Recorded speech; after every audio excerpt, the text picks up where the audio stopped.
उन्होंने सोचा कि गोरा तो चला गया है, अब हम गोरे हैं, और इस्लाम के नाम पे मुल्ला को साथ मिला के वो हालत की है इस मुल्क की, वो हालत की है कि आज हमें कोई भीख भी नहीं देता। ये किसी को इंसाफ देंगे जो सिफारिशी जज हो, इससे ज्यादा आइन के साथ खिलवाड़ और क्या होगा कि जज सिफारिशी हो। काम है, सियासी अदम इस्तेहकाम है, मुआशी तौर पर तबाही है, मुआशी अदम इस्तेहकाम यहाँ तक पहुँच चुका है कि जी जितनी बड़ी इंडस्ट्रीज हैं वो बंद हो रही हैं। छुट्टियां बाहर रखनी और ओवरसीज पाकिस्तानीज को कहना पाकिस्तान आ जाओ और लोगों को कहना जिहाद करो, इंग्लिश ना पढ़ो। क्या करें हम, क्या करें, और बस नारे लगवाए जाओ। और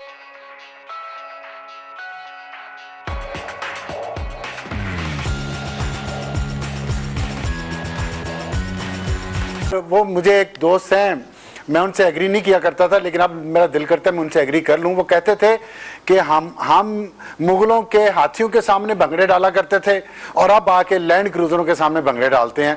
ये है हमारी पूरी तारीख, तो ये हमारी पूरी तारीख है। इसमें आपकी तारीख में हाल भी तो रास्ता निकलता है तो मुस्तकबिल बना सकते हैं, हम नहीं बना सकते, हम पीटेंगे सिर्फ तारीख को। हसन साहब ने कुछ कहा है। मैंने कहा मुझे अफसार आलम का, मैं वाकई मजाक नहीं कर रहा, मैं यहाँ बैठ के नजर उतारूंगा। इंटेलेक्चुअलिस्ट तरह देखते हैं चीजों को। आप कल भी बड़ी वाह वाह कर रहे थे, मैंने कहा आप बड़ी शेर व शायरी से मुतासिर हो रहे हैं अफसार साहब की। हाँ, और नहीं शेर व शायरी नहीं, यही तो हकायक हैं। हम तो अमी तजिया निगार, क्या तजिया निगार कसाईयों की तरह, पुट की बोटी बोटी, चाप की बोटी। This is the way, this is called intellect. चीजों को इस तरह देखना ये नायाब है। सुभान अल्लाह। हीरा है आपके ख्याल में, नायाब है तो जज़ाकल्लाह। सुभान अल्लाह। ये नसीब ही नहीं यहां नहीं। चले फिर वे फॉरवर्ड क्या है ना सर, ये तो पता लग गया हमारी औकात क्या है, हमें लीड करने वाले कौन है, फिर यहां से आगे क्या, हम इसी को पीटते रहेंगे। मैं एक जुमला सुन लो, ये कभी सुना है? खसम शौहर के लिए इस्तेमाल होता है। खसम का लफ्ज निकला है मुखासमत से। जबरदस्ती आके यहाँ की बहू बेटियों से शादियां करते थे, इसलिए मां कहा करती थी आ गया तेरा खसम। लफ्ज निकला है मुखासमत से। मेरा नहीं ख्याल कि पूरे साल जितने प्रोग्राम होंगे कोई अफसार आलम से बेहतर बात कर सकेगा। इस तरह देखो चीजों को, फिर अपने गंद का पता लगेगा। कमजोरियों का, बीमारियों का पता लगना इसलिए जरूरी है कि डायग्नोस के बगैर इलाज नहीं हो सकता। शुक्र है तो ढंग की बात भी सुनिए। अफसार साहब, ये जो सूरत हाल है, क्या इसकी अंडरस्टैंडिंग है या फिर यूटिलाइज किया जा रहा है वहां के पॉलिटिकल कैपिटल को, इस्लामाबाद अपने कैपिटल के तौर पर, वहां का इन्हिसार होना इस्लामाबाद के ऊपर कितना मैटर करता है?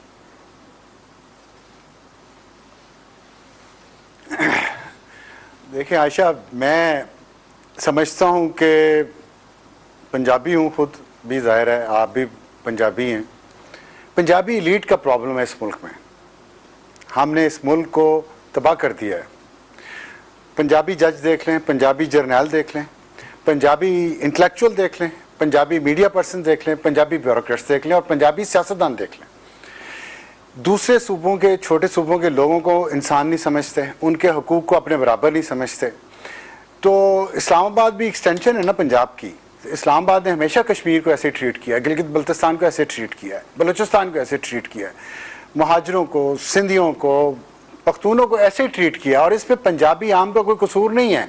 हमारा निज़ाम ऐसा था बदकिस्मती से कि पंजाब और खैबर पख्तूनख्वा अंग्रेज़ ने पहले कब्ज़ा कर लिया, बाद में कब्ज़ा किया इस पर सिंध और बलूचिस्तान की निस्बत से, इसलिए हम, और बंगाल और बिहार की निस्बत, पूरा इंडिया उस पर पहले कब्जा करके वो अपना निज़ाम वहाँ इस्टेब्लिश कर चुके थे। हमारे यहाँ ना अंग्रेज़ का निज़ाम सही आया, ना हमारे अपने जो तअस्सुबात से हम उससे छुटकारा हासिल पा सके। अजीब चू चू का मरब्बा है ये खित्ता।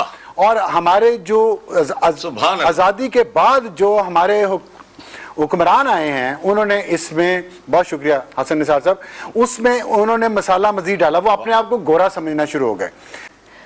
जी अफसार साहब,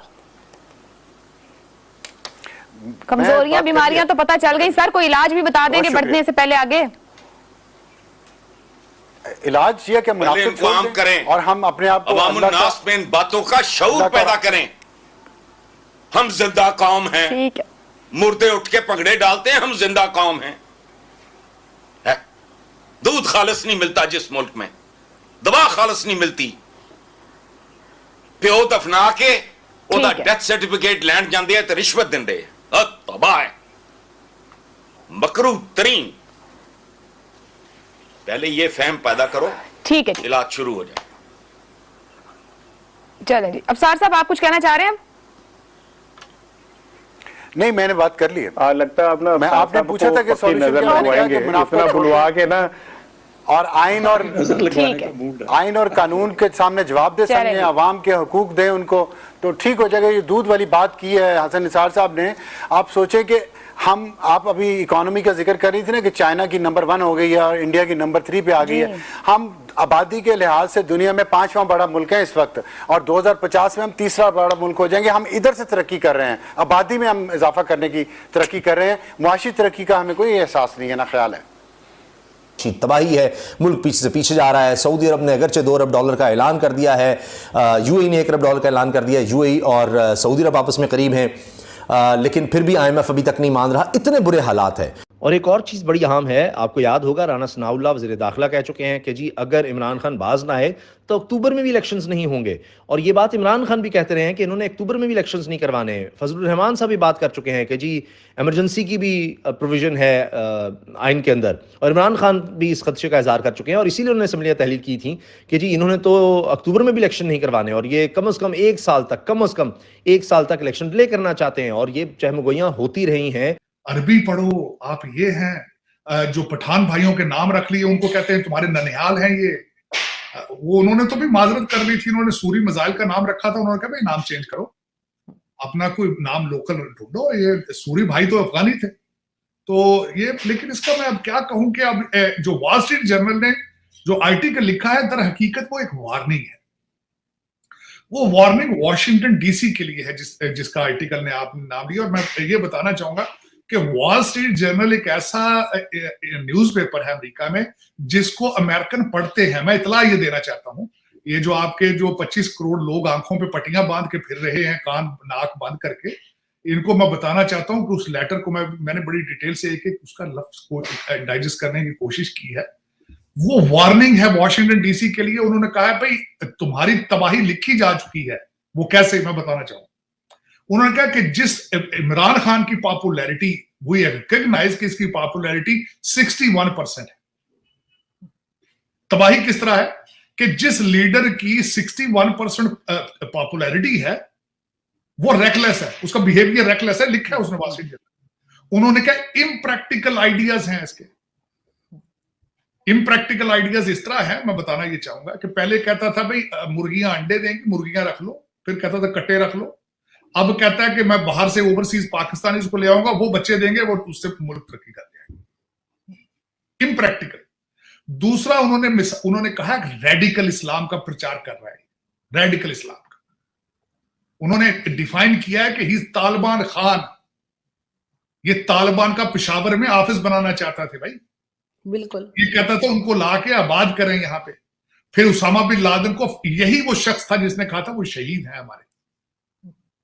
और आज घुटनों के बल, मैं एक बात आपको बताऊं, पिछले 1 महीने में 4 कांग्रेसमैनों से इसने बात की है। 4 महीनों, 4 कांग्रेसमैनों ने 1 महीने के अंदर इसने टेलीफोन पे बात करके मिन्नतें की हैं, I'm not anti American, I'm not anti American. कहता यार वो तो मैंने कौम को बेवकूफ बनाने के लिए मरासला लहराया था, आप पता नहीं क्यों सीरियस हो गया।